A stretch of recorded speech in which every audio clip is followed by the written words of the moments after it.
आपका पहला सवाल है, पानीपत की प्रथम लड़ाई कब हुई थी? तो पानीपत की प्रथम लड़ाई 1526 ईस्वी सन में हुई थी। अगला सवाल, पानीपत की प्रथम लड़ाई किन के बीच हुई थी? तो इस सवाल का जवाब होगा बाबर बनाम इब्राहिम लोदी।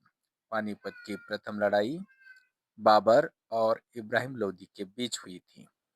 अगला सवाल, पानीपत की प्रथम लड़ाई का मुख्य परिणाम क्या था?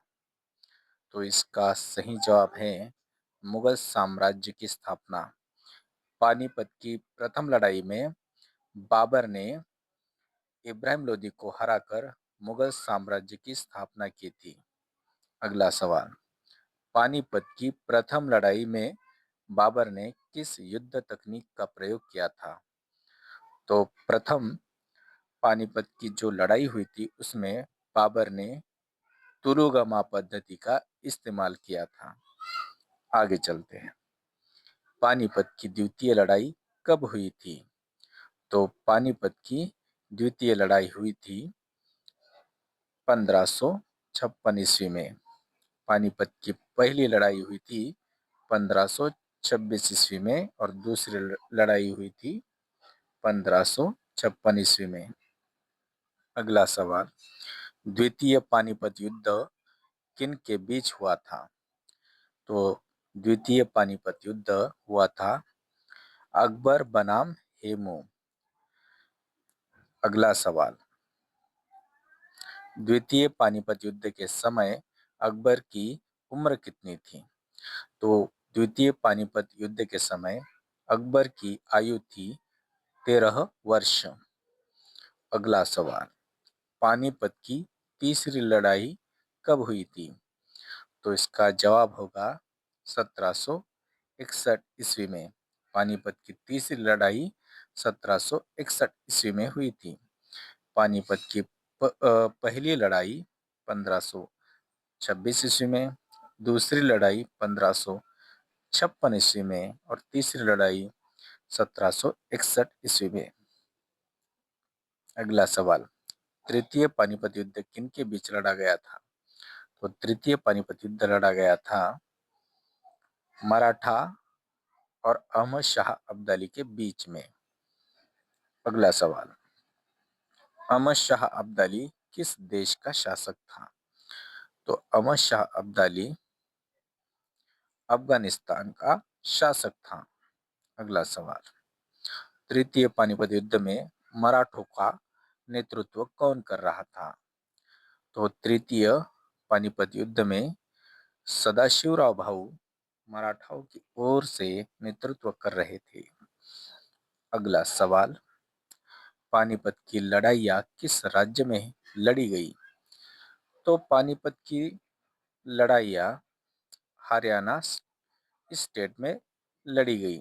पानीपत यह जगह हरियाणा में आती है। अगला सवाल, तोपों का प्रभावी प्रयोग पहली बार किस युद्ध में हुआ था?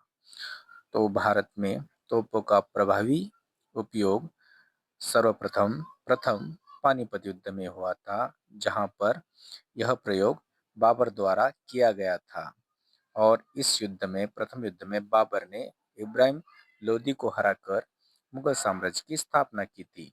अगला सवाल, पानीपत की तीसरी लड़ाई के समय मुगल सम्राट कौन था?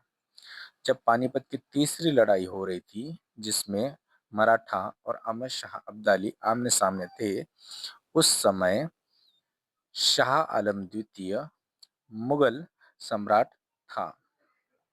अगला सवाल, हेमू को किस युद्ध में विक्रमादित्य की उपाधि मिली? तो हेमू को दिल्ली विजय के बाद विक्रमादित्य की उपाधि मिली। अगला सवाल, द्वितीय पानीपत युद्ध में निर्णायक मोड़ क्या था? तो हेमू की आंख में तीर का लगना यह द्वितीय पानीपत युद्ध में निर्णायक मोड़ था, जिसके वजह से हेमू यह लड़ाई हार गया। अगला सवाल, हेमू किस शासक का सेनापति था? तो हेमू जिस शासक की ओर से लड़ रहा था वो शासक था आदिल शाह सूरी। अगला सवाल, इब्राहिम खान गारदी किस युद्ध से संबंधित है? तो इब्राहिम खान गारदी यह इब्राहिम इब्राहिम खान गारदी यह तृतीय पानीपत युद्ध से संबंधित है। यह तृतीय पानीपत युद्ध की लड़ाई 1761 ईस्वी में हुई थी, जिसमें मराठाओं की ओर से इब्राहिम खान गारदी तोपखाना के प्रमुख थे। अगला सवाल, तृतीय पानीपत युद्ध के समय मराठों की राजधानी कहाँ थी? तो तृतीय पानीपत युद्ध के समय मराठों की राजधानी पुणे थी। अगला सवाल, द्वितीय पानीपत युद्ध के समय वास्तविक सत्ता किसके हाथ में थी? द्वितीय पानीपत युद्ध के समय वास्तविक सत्ता बैरम खान के पास थी, क्योंकि अकबर की जो आयु थी सिर्फ 13 वर्ष की थी। इसी वजह से बैरम खान वास्तविक नेतृत्व कर रहे थे। अगला, तो यहाँ हमारा यह वीडियो समाप्त होता है। तो दोस्तों, ऐसे ही वीडियो के लिए सब्सक्राइब कीजिए हमारा चैनल। मिलते हैं अगले वीडियो में।